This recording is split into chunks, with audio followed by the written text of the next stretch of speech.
સુરત જિલ્લામાં ફરી એકવાર મુખ્ય કેનાલ તૂટી ઉકાઈ જમણા કાંઠાની કેનાલમાં મોટું ભંગાણ પડ્યું। માંગરોળના કંડવા ગામની સીમમાં કેનાલ તૂટી ગઈ। આસપાસના અનેક ખેતરોમાં કેનાલના પાણી ફરી વળ્યા। નીચાણવાળા 5 થી વધુ ગામમાં ભારે નુકસાનની ભીતિ સેવાઈ રહી છે। ખેડૂતોના તૈયાર પાકમાં પાણી ફરી વળતા હવે ખેડૂતોની ચિંતા વધી છે।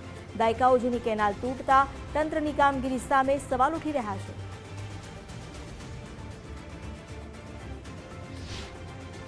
સુરત જિલ્લામાં ફરી એકવાર મુખ્ય કેનાલમાં ગાબડું પડવાની ઘટના સામે આવી છે। દ્રશ્યો બતાવવાનો પ્રયાસ કરીશ। માંગરોળ તાલુકાના કંટવા ગામેથી પસાર થતી જે ઉકાઈ જમણા કાંઠાની મુખ્ય કેનાલ છે તેમાં મસ્ત મોટું ગાબડું પડ્યું છે। દ્રશ્યો આપ જોઈ શકો છો। વહેલી સવારે આ કેનાલમાં ગાબડું પડ્યું હતું, જેના કારણે જે ધસમસતો પાણીનો પ્રવાહ છે તે આજુબાજુના જે નીચાણવાળા ખેતરો છે તેમાં ફરી વળ્યા છે। દ્રશ્યો આપ જોઈ શકો છો। લગભગ 10 ફૂટથી પણ વધુ ગાબડું છે તે પડ્યું છે। દ્રશ્યો જોઈ શકો છો। જે રીતે કેનાલમાં ગાબડું પડ્યું છે તેના કારણે જે કેનાલનું પાણી છે તે આજુબાજુ આવેલા જે ખેતરો છે ખેતરોમાં ફરી વળ્યા છે। આ જે કેનાલના પાણી ખેતરોમાં ફરી વળતા જે ખેડૂતો છે તેમને આ મુશ્કેલીનો સામનો કરવાનો વારો આવ્યો છે, કારણ કે પાણીમાં જે ખેતરો પલળી જતા જે ખેડૂતોનો પાક છે તે નિષ્ફળ થયો છે, બગડ્યો છે। હાલ દ્રશ્યો આપ જોઈ શકો છો। સમગ્ર ઘટનાને લઈને જે સિંચાઈ વિભાગના અધિકારીઓ છે તે ઘટના સ્થળે આવ્યા છે।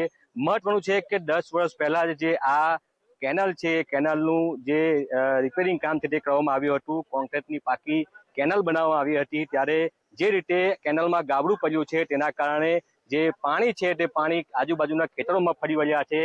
જે રીતે આ થોડા સમય પહેલા જે આ કેનાલ બનાવવામાં આવી હતી ત્યારે જે રીતે આ ગાબડું પડ્યું છે તેના કારણે ખેડૂતોએ પારાવાર મુશ્કેલીનો સામનો કરવાનો વારો આવ્યો છે। હાલ જે સિંચાઈ વિભાગના લાગતા વળગતા અધિકારી છે તે ઘટના સ્થળે આવ્યા છે। હાલ કેનાલને બંધ કરી દેવામાં આવી છે, ત્યારે હવે થોડા સમયમાં જે કેનાલનું રિપેરિંગ છે તે કરવામાં આવશે। પરંતુ જે રીતે આ કેનાલમાં ગાબડું પડ્યું છે તેના કારણે ખેડૂતોએ મોટો નુકસાન વેઠવાનો વારો આવ્યો છે।